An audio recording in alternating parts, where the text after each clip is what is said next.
Hello, friends. Very nice. Good morning, and have a wonderful day ahead. I hope you all will be well by the grace of God. Friends, आप लोगों ने मुझे phone किए, आप लोगों ने मुझे मैसेज किया कि मैं आजकल यूट्यूब और अन्य जो मेरे फेसबुक अकाउंट्स वगैरह हैं मैं नहीं दिखाई दे रहा हूँ उसमें। मित्रों, ये जीवन है और कभी खुशियाँ हैं तो कभी गम हैं। कुछ ऐसे ही अकस्मात दिल में चुभने वाले मृत्यु तुल्य कष्ट से भी ऊपर कष्ट से मैं पीड़ित हो गया था। तो नतीजा ये हुआ कि मैं आप लोगों के समक्ष नहीं आ सका, अपनी भावनाएं आप लोगों के समक्ष नहीं रख सका। मैं खोजता रहा निदान, और कई जगह पर जो है मैं प्रभु की शरण में भी गया। मैंने उनसे भी कुछ प्रश्न उनके समक्ष रखे जिनको मैं मानता हूँ। उसमें नीम करौली बाबा हैं, गोलू देवता हैं। तो कुछ लगा, कुछ ऐसा मुझे अनुभव हुआ जब नीम करौली आश्रम में मैं गया। लगा कि दुनिया नहीं बदलेगी तो तू बदल। तो वही सोच रहा हूँ मित्रों कि I should change my self, और उसके लिए मुझे कई त्याग करने होंगे, कई सेक्रीफाइस करनी होंगी। और इसीलिए जो है मैं आज ये यहाँ पर आप देख रहे हैं मुझे, ये मेरा पहला चांस है, पहला अवसर है जब मैं ये भूमि आधार नीम करौली बाबा जी के आश्रम में पहुंचा।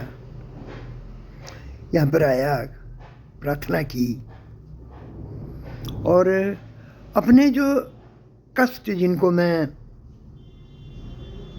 समक्ष लोगों के नहीं कह सक रहा हूँ वो मैंने यहाँ पे कहा, और उन्होंने मुझे प्रेरित किया।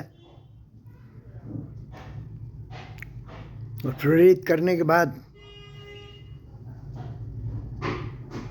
मैं वही अब कोशिश कर रहा हूँ कि मैं किस ढंग से जो है अपना ये आगे का जीवन व्यतीत करूँगा,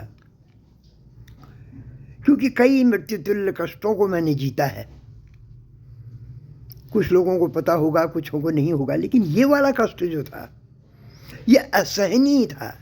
लगभग 50% मैं अपने को कंट्रोल कर चुका हूँ, और आगे का जो 50% है आपसे भी मेरा अनुरोध है, निवेदन है कि आप मेरे लिए प्रार्थना करें।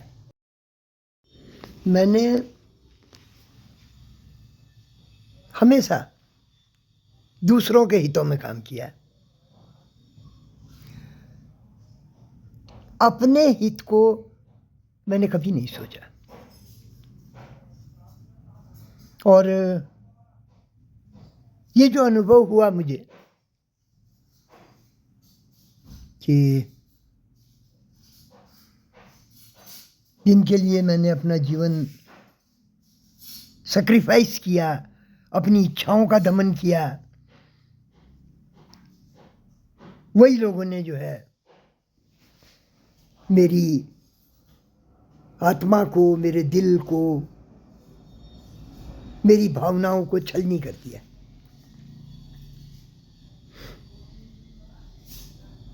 मित्रों,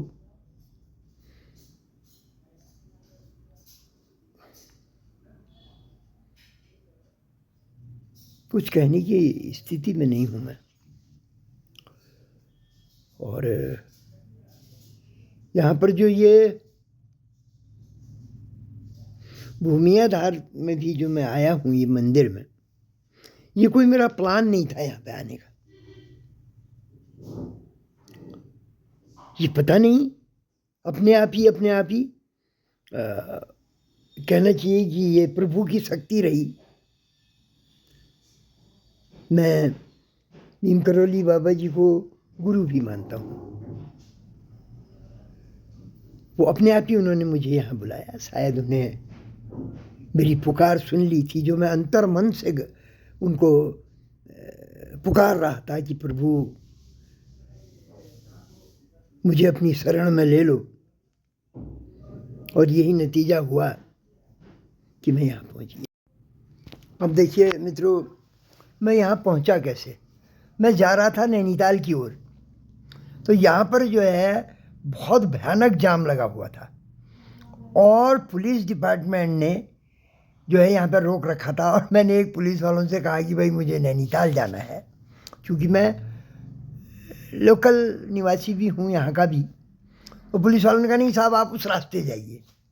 तो पता नहीं क्या हुआ कि मैंने फॉलो किया। मैं चाहता अपना वहाँ पर तर्क दे सकता था, पर नहीं दिया मैंने, और मैं नीचे की ओर चला गया। और धीरे धीरे जो है मैं यहाँ पहुँच गया। तो ये मुझे लगता है शायद ये एक अलौकिक शक्ति थी जिसने मेरे दुख को, मेरी तकलीफ को पहचाना, समझा और मुझे अपनी शरण स्थली में बुला लिया, अपनी शरण में रख लिया उन्होंने मुझे।